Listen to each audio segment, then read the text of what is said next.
Today, we got a look at the new look Dallas Mavericks, and Jason Kidd tells me how he was able to convince Jared Dudley to end his playing career to join him on the bench with the Dallas Mavericks. This is the Gray Area right here on Kevin Gray Sports. My name is Kevin Gray. You can find me on Twitter, Facebook, and Instagram at Kevin Gray Sports. Be sure to hit that subscribe button right there for all things Kevin Gray Sports here on YouTube, and you can catch me on your home with the Dallas Cowboys and Texas Rangers. 105.3 The Fan. Sterling Brown, Moses Brown, Reggie Bullock, and Tim Hardaway Jr. all met with the media today as the Dallas Mavericks had their introductory press conference for their three newest free agents, while also reintroducing us, of course, to Tim Hardaway Jr., who was brought back on a 4-year, $74 million plus deal with the Mavericks. Reggie Bullock coming over from the New York Knicks on a 3-year, $30+ million deal. Sterling Brown coming over from the Houston Rockets on a 2-year, $6.2 million deal, the former SMU product. And Moses Brown, who was acquired in the Boston Celtics trade that sent Josh Richardson to Boston, and the Mavericks being able to acquire a near $11 million trade exception. So all in all, a good day for our Dallas Mavericks team that had Jason Kidd and Nico Harrison in the house. Mark Cuban was not able to attend the press conference. Neither was Boban Marjanovic. Marjanovic, of course, joining a plethora of centers that includes Moses Brown, Boban Marjanovic, Kristaps Porzingis, Willie Cauley-Stein, Dwight Powell, just to name a few on this team. For Sterling Brown and Reggie Bullock, a couple of guys that can guard multiple positions on the perimeter and shoot well from the three-point line. Guys that will fit in nicely with Luka Doncic and his ability to find shooters while defensively trying to improve also. Jason Kidd mentioning that multiple times during the press conference today about this team's ability to be better by paying attention to the details and becoming better defensively. You can do that when you add a couple of guys in Sterling Brown, who's an athletic guard who can shoot the ball from the three-point line, and Reggie Bullock, a rangy 6'6" guard that can shoot from the three-point line, a career 40% three-point shooter, and can guard multiple positions on the perimeter. A guy that's not going to get played off the floor by playing alongside Luka Doncic and potentially could be competing for a starting job alongside Dorian Finney-Smith when training camp starts at the end of September. I had a chance to ask Reggie Bullock and Tim Hardaway Jr. For Bullock first, a guy who has seemed to not shy away from the big moment, hitting big shots while also creating defensive stops to win basketball games, what his mindset and mentality is coming in with the Dallas Mavericks. And for Tim Hardaway Jr., what does this team have to do to take the next step going forward after getting bounced out of the playoffs the last couple of years that will see them be able to take that next step? Here's what Reggie Bullock and Tim Hardaway Jr. had to say. Kevin Gray, 105 through the Fan. Couple questions, one for Tim and one for Reggie. For Tim, for you, what do you believe this team has to do to take the next step going into this upcoming season? And for Reggie, obviously a lot of confidence in late game situations, whether it be hitting big shots or making defensive plays. What are you looking to bring for the Mavericks in that aspect going into this upcoming season? Well, when it comes to, shooting the ball, that's one thing that I pride myself on. And obviously, guarding the other team's best player or guarding whoever on the other end, and I take great pride in that. But I'm just ready to be out there competing with my teammates, us going out there trying to bring W's back to the squad. That's my main focus. That's my main goal for this team, and I'm just excited and ready to get it started. And what was your question again? Sorry. What does this team have to do for going into next season to take that next step in your mind now that you've made that recommitment back to the Mavericks? Well, I think everybody, have another year under their belt in their careers, and moving forward, I really feel like just making sure we play hard on both ends of the ball, and make sure we get to that postseason, getting past the first round, second round, try and get to that championship round to bring another trophy back here. So, I could tell you all this stuff, but we have to go out there and do it.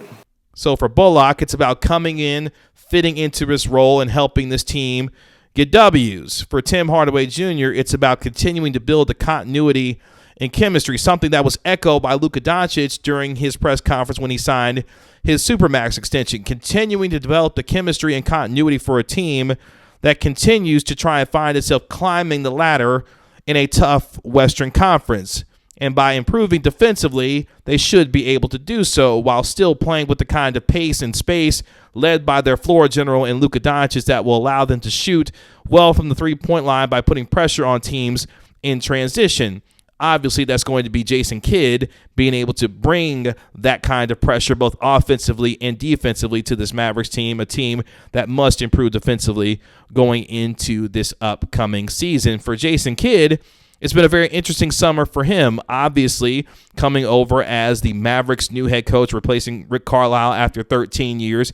What his job and his task will be to help Luka Doncic not only grow, but to bring along the rest of this Mavericks basketball team to improve, to try and climb said ladder in the Western Conference. He also had a chance to visit Kristaps Porzingis and Luka Doncic in their native countries of Latvia and Slovenia. I asked Jason Kidd, Jason, what did you learn about Luka Doncic and Kristaps Porzingis that will give you better ideas to be able to help coach and learn from these two players? Here is Jason Kidd's answer on what he learned spending time with Luka Doncic and Kristaps Porzingis.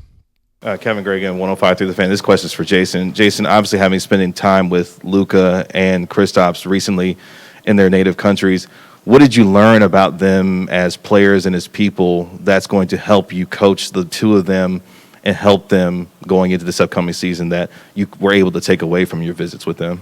Yeah, that's a great question.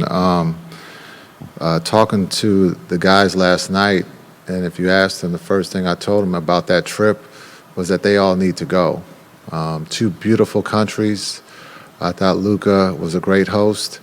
KP was an incredible host too, and so to see them on their turf, the hospitality was unbelievable. The food, the wine. You forget about the time difference after a while, but it was great. And so, but you could see the comfort level that those two had being home, and just the maturity that those two guys have. And so, I was excited that we did that trip. Because it helped me as a coach, being selfish, to be able to talk to those guys, and we continue that conversation. But it was incredible because I think sometimes we don't take that opportunity to go and see someone at their home. Domestically, we do. We'll go to Miami, we'll go to Chicago, but to be able to go over there and see those guys was a win. So Jason Kidd obviously took in the wine, loved that, but also was able to get onto their turf, understand them better, and to grow, hopefully in terms of his communication with them. That's going to be extremely important because as this team goes, Luka Doncic will take them, and his relationship with Jason Kidd will be under the microscope quite a bit during this upcoming season.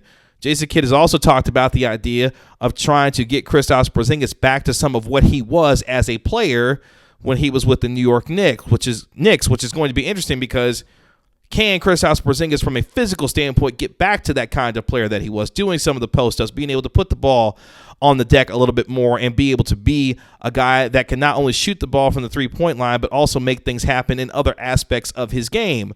That is the task that Jason Kidd is tasked with in trying to help Kristaps Porzingis this upcoming season. So obviously we will keep a close eye on that as the season continues to go on, not only when camp starts at the end of September, but into the regular season, and paying attention to the preseason games and how Jason Kidd, from an offensive and a philosophical standpoint, will try to get Kristaps Porzingis involved, where, of course, he was turned basically into an offensive decoy against the Los Angeles Clippers, thanks to your man, former head coach Rick Carlisle. It's going to be interesting to see how the Mavericks continue to get Kristaps Porzingis involved and make sure he stays involved based on the kind of chemistry that at times we've seen from Luka Doncic and Porzingis. Remember, this was a duo last year that was the most efficient pick-and-roll duo in all of the NBA by the numbers, although at times it didn't feel like that when you were watching those two on the court together. But that's another conversation for another day. Another interesting note for Jason Kidd this offseason was the fact that he has now completed his entire coaching staff, bringing in most recently Kristi Tolliver, WNBA All-Star, and most recently former NBA veteran Jared Dudley, who spent the last couple of years with the Los Angeles Lakers, where Jason Kidd was and where they won a championship together. Jared Dudley ending his 14-year NBA career to join the Dallas Mavericks on their bench. I asked Jason Kidd, how were you able to get Jared Dudley to be able to come to the Dallas Mavericks, and how excited are you about him coming and what he plans to bring? I also asked Kidd, what does he plan to do as training camps gets ready to start here in the next month? Here is what Jason Kidd told me after the press conference today. Jason, That's how close we are. how excited are you to obviously bring Jared Dudley along with you from the Lakers, and what are you expecting not only from him as an assistant coach, but what you're looking to bring as far as your style to this team and working alongside him? Yeah, Duds, we're excited to have Duds. This thing happened kind of like the 11th, 12th hour. I thought he was going to continue to keep playing. Things change quickly in this league, as we all know. We talked about coaching, and he was excited about that opportunity. So I think the things that he brings, will not be so much at the beginning, X and O's, but he will develop into that. Going into training camp here in the next month or so, what are you looking to do between now and then to get yourself ready, obviously, with this team, and then as you get ready for training camp, what you're looking to bring in? Yeah, I think we'll start briefly looking at the first day, how that looks, understanding different things that have been done in the past. We're going through those things right now through a checklist to make sure that we're all ready of what that first day looks like. As I got to grab Jay. So Jason Kidd saying, look, from an X's and O's standpoint, it's going to be a little bit, and he's going to have to come along, Jared Dudley is, in that aspect. But what he will be able to do is immediately provide a player perspective, literally stepping off the bench, off the court, onto the bench, much like his head coach and boss did, Jason Kidd, when he ended his playing career and went from on the floor to being on the bench as a head coach. Jared Dudley is going to get a lot of that same treatment. Now, Jared Dudley is going to have to be able to learn, as he's going to be on the bench next to Igor and next to Sean Sweeney and others. He's going to have to learn on the fly very quickly. But one thing he can bring is a veteran presence that understands this league, and having won an NBA championship, be able to describe the kind of journey that it takes to win said NBA championship. More recently, Jason Kidd obviously having done it back in 2011, Jared Dudley having done it just 2 short years ago. It seems like. It feels like everything's run together since then. So all in all, a good day for a Mavericks team that is still trying to put itself together, continue to grow and transition with Jason Kidd and Nico Harrison taking over as head coach and general manager. But a team that, yes, did improve. You can say what you want about how they missed on big-time free agents, missed out on the Kyle Lowry sweepstakes, did not get Lauri Markkanen as he is being moved to the Cleveland Cavaliers in a 3-team trade. This team also waived guard Nate Hinton also. So this team is in flux and also getting better at the same time. Maybe not to the tune that Mavericks fans may like, but better nonetheless. How much they improve and how quickly they're able to gel around Luka Doncic will be a test of time that we will watch play out in real time this season. It may be painful to watch at times. It may be fun to watch at times. But nonetheless, the journey will be interesting for Jason Kidd and this Mavericks basketball team, and you'll be able to be right along the ride alongside all of us. Strap in and buckle up for a Mavericks season that is sure to be thrilling, exciting, devastating, and heartbreaking, and all the things that come with the up and downs of an NBA season. Let's have some fun. You can find me on Twitter, Facebook, and Instagram at Kevin Gray Sports. Be sure to hit that subscribe button right there for all things Kevin Gray Sports on YouTube. And check out my podcast, The Gray Area Podcast, wherever you get your podcasts for free. It's been another episode of The Gray Area. We'll talk to you later. Peace.